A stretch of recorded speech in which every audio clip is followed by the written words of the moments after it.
A narcissist hates strength. When they see someone unshakable, they panic. They'll try one last dirty trick, subtle, ruthless, and calculated. They thrive on control, but when you stand firm, their power slips. Today, we uncover exactly what they do and how to stop it. The moment a narcissist realizes they can't control you, they activate a terminal psychological trap. Carl Jung's work reveals a terrifying hidden pattern in narcissistic behavior that most never anticipate. When their dominance over you dissolves, they don't simply leave. They execute a final devastating manipulation that can undo years of your healing in weeks.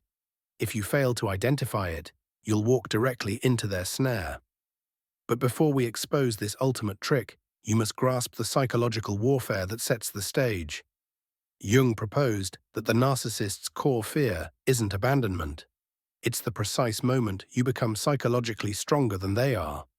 Drawing from his exploration of the shadow, narcissists project their own hidden weaknesses onto others to maintain an illusion of superiority. But when you start to heal, when you build boundaries and exit their toxic games, a seismic shift occurs in their psyche. Jung identified this as a crisis of inverted power. And what happens next is startling. Understand this: narcissists aren't hunting for love.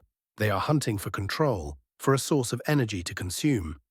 Jung described such individuals as operating from a state of ego inflation, a condition where they must constantly assert dominance to avoid the yawning emptiness within. When you were uncertain, seeking their validation, you served this purpose perfectly. You were their psychological fuel. But the instant you stand in your authentic power, the moment you stop looking to them for approval and start trusting your own inner compass, you become an existential threat to their fabricated identity. And that is when they deploy the psychological weapon Jung warned us about. According to Jungian insight, narcissists engage in what we can term projective combat. When they sense their control slipping, they move beyond basic gaslight. They launch a final assault on your very process of becoming whole. Here's the dangerous blueprint. They begin by targeting your newfound strength directly.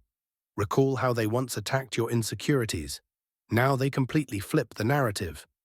Jung suggested this is because they see your resilience as the sole obstacle to their total dominion. They'll make statements like, "You've become someone I don't recognize, and not for the better."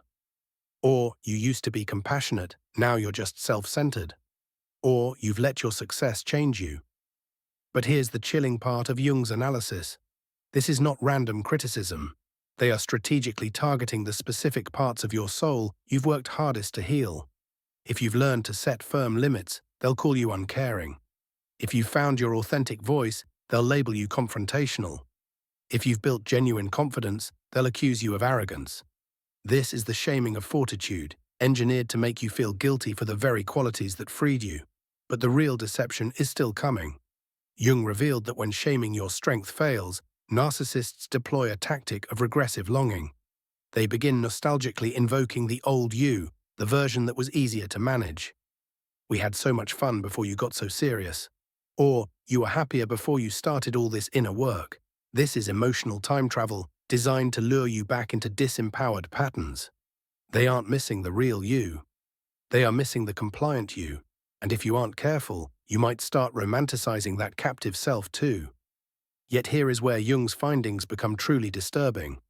When both strength-shaming and regressive longing fail, narcissists will deploy their most dangerous weapon, fabricated fragility. Jung noted that narcissists are masters at detecting your deepest wells of compassion and poisoning them. They will suddenly appear broken, struggling, or in the midst of a crisis, exactly when you are at your most resilient and independent. This is the ultimate dirty trick, and it is more calculated than you imagine. They will engineer or amplify a crisis, a health scare, a financial meltdown, a family catastrophe, timed flawlessly to intersect with your moment of peak personal power. In the Jungian view, this is no accident, it is tactical. Narcissists maintain a detailed internal ledger of what triggers your guilt, what activates your rescuer impulse, what compels you to abandon your own needs. They weaponize your empathy against your own evolution. And here is the insight that may redefine your understanding. Jung implied these crises are often consciously or unconsciously manufactured. They may sabotage their own stability, relationships, careers, well-being, to fabricate a scenario where you feel morally obligated to save them. This serves two core purposes.